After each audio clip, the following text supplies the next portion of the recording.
My name is Karen, and I'm a 25-year-old employee. 6 months ago, my grandfather, who raised me, passed away. Today marks the date when the lawyer will open my grandfather's will.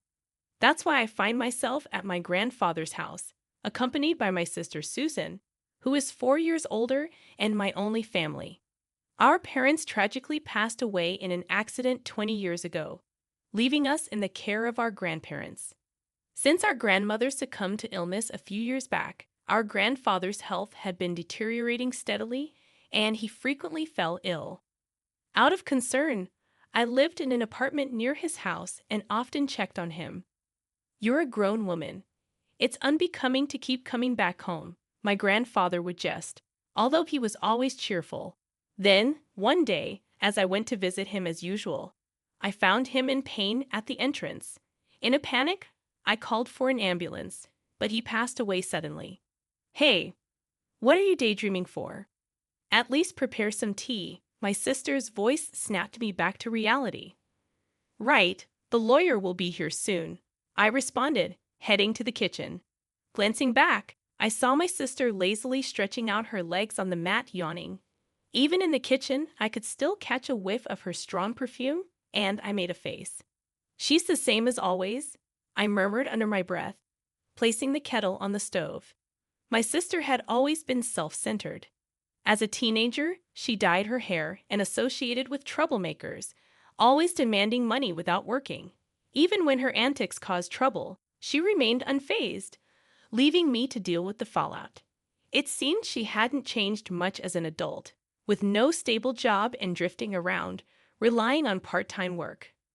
I knew she had been asking our grandfather for money when I wasn't around, and I could only imagine how she'd find it troublesome if not for the inheritance.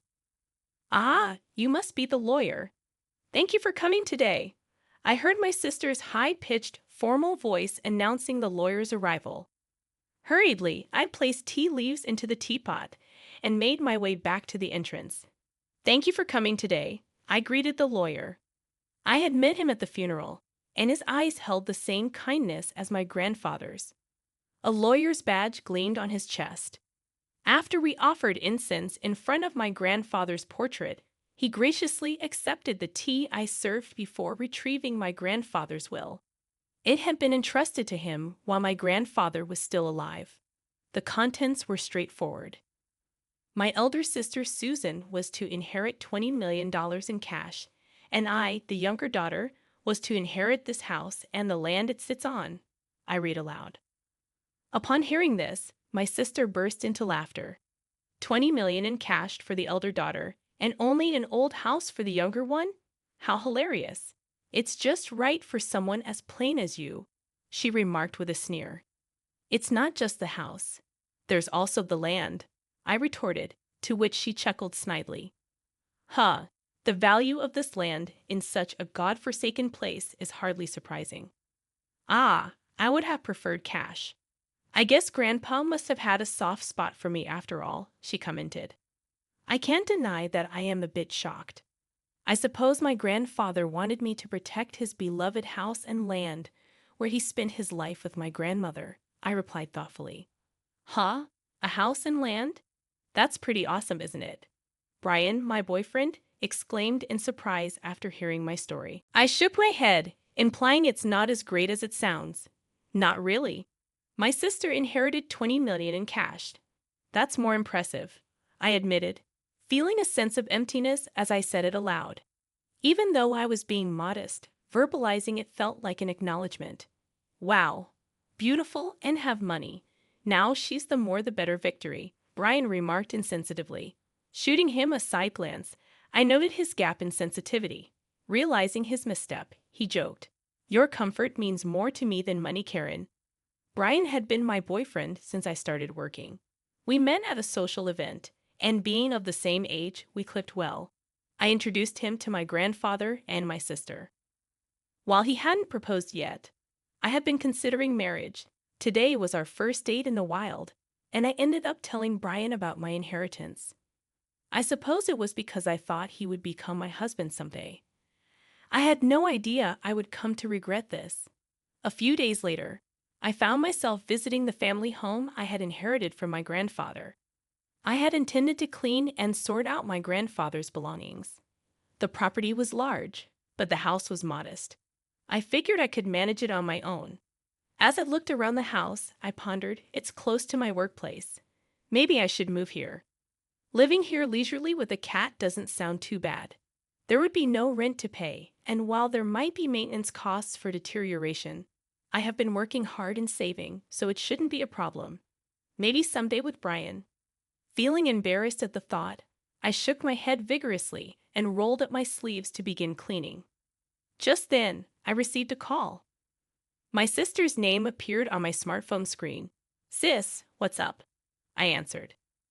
"Hey, Karen, having fun all by yourself in that old house?" My sister sounded drunk. She always had a unique way of extending her words, but today it was particularly bad. "Since you're drinking, aren't you?" "It's still afternoon," I pointed out with a sigh, to which she exaggeratedly sighed back. "Oh, you're such a Miss Goody Two-Shoes." I was right. She had been drinking. "I was thinking about moving here," I confessed. Eventually, I answered my sister's question, hoping to end the conversation quickly. "Really? I'm enjoying a suite in a luxury hotel right now." My sister raised her voice in a somewhat exaggerated way. "Guess who I'm with right now?" "I have no idea," I replied flatly. "Boring. It's that kind of attitude that'll make Brian dislike you," she retorted. "What?" I was taken aback when Brian's voice unexpectedly intervened on the line. His sudden intervention threw me off balance, and dizzying question marks popped up in my head. But I resented my imagination. At this point, a disgusting scenario had already formed in my mind. "Surprised? Huh?" My sister's mean-spirited voice chimed in. "Ever since you introduced him to me, I thought Brian was quite a catch." She proceeded to boast about how she had been attracted to Brian since I introduced him, how she knew where he worked because of me, and how she had approached him as soon as he left work. He readily came along when she asked, telling her that she was hundreds of times more attractive than me. Stunned into silence, I listened to her revelations. "Karen, I'm really sorry." Brian's voice broke the silence. "Tell me it's a mistake," I managed to utter, but he spoke again before I could continue. "As a man, I had to take this opportunity," Brian justified, his tone as if asking me to understand. "I do feel bad about it, but come on, it's impossible to resist a beautiful woman who has $20 million, right?" The way he spoke, as if seeking my approval, drained my emotions away. I felt a cold sensation, as if my blood was being drained from me. "You know what? I don't need a man like you," I finally uttered. At my words, I could hear my sister laughing uproariously in the background. The voice on the phone changed back to my sister's. "Well, that's how it is, and from now on, let's not consider ourselves sisters, okay? I wouldn't want you turning to me just because you're broke." My sister's words echoed in my ears as she ended the call. Overwhelmed by emotions that had lagged behind, all I could do was cry out. 5 years had passed since then. I had a cat in my lap, dozing off in front of my laptop, purring contentedly in sleep. Today was my day off, but there was still a bit of work left from what I brought home. "Oh no, this won't get the work done," I murmured guiltily as I gently moved the cat off my lap. Just as I reached out, my phone started to ring, displaying an unfamiliar number on my smartphone. Thinking it could be work-related, I answered the call without any suspicion. "Hello?" I greeted. "Karen, long time no see." The voice on the other end instantly made me freeze. It was unmistakably my sister's distinctive way of speaking. "It's you, Karen, isn't it? I can tell just from your initial hello. After all, I'm your big sister." 5 years had passed, which should make Susan 34. A smirk formed at the corner of my mouth at her unchanging way of talking. "You're just the same," I remarked. "By the way, I came home and there's a hotel standing." "Did you sell the house?" Susan inquired. "That's none of your business," I replied curtly. "Oh, come on. It's quite a grand hotel, huh?"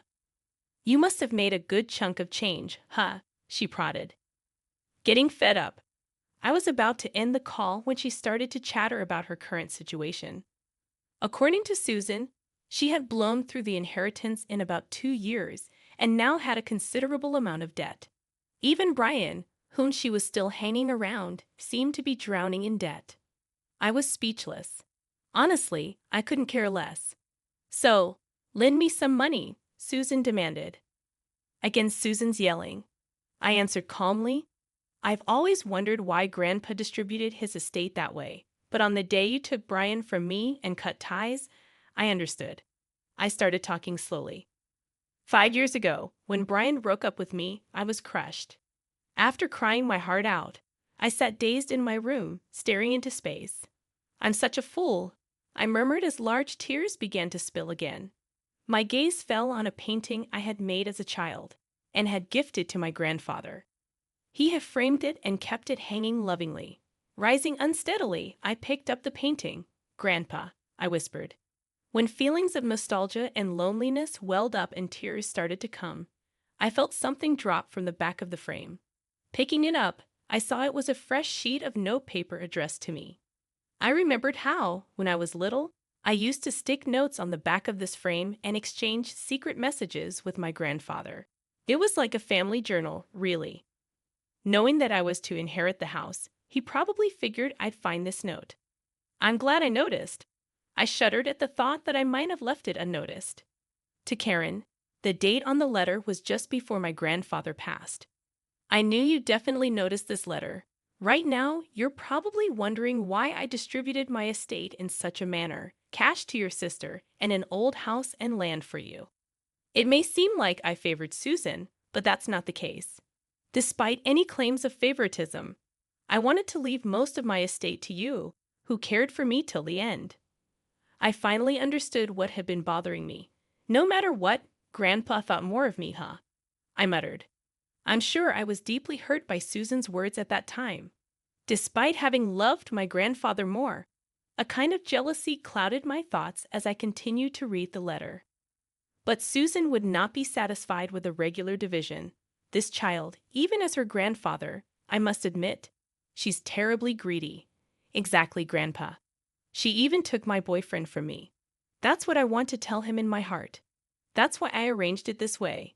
If at first glance Susan appears to have received the better deal, she won't pay attention to your share. According to Grandfather's letter, the value of this land in our area is continuously increasing due to ongoing urban development. As of the time he wrote the letter, it's not worth Susan's $20 million yet, but the value of this land will surely increase in the future. When I read this far, my eyes widened in surprise. You can live here if you're attached to it, or you can sell it when its value rises enough to make a good profit. All I want is for you to be happy, the letter conveyed. When I finished conveying the content of the letter, Susan clicked her tongue and said, Hag. I lived in that house for a while, but when my marriage was settled, I decided to sell the house. Just like Grandfather's letter said, the land value had risen enough anyway. I'm never lending you money. Susan seemed frustrated, but as if she had a good idea, she said, Right. If you want, I can give Brian back to you, so help your sister. It's a good deal, right? At that moment, I heard something snap inside of me. Enough is enough. You've been taken care of by Grandpa, and yet you haven't shown a hint of gratitude. I despise you for that, and you're not my sister anymore. Besides, I'm already married. I don't need Brian, and I don't even want to see his face. Stay out of my life for good. I said what I needed to say and hung up. I quickly set up call blocking, and my cat on my lap was cowering on the bed. I quickly picked up my cat and said, I'm sorry. After that, it seems Susan contacted Brian, and they both stormed into our old house. Did they try to return Brian to me? There's a respectable end there now, but they must have misunderstood something and were shouting that they were my relatives, even though I just sold the land and had nothing to do with it. It's simple for those two, sold the land, and an end was built equals I must be the owner of the end. Of course, the staff reported to the police.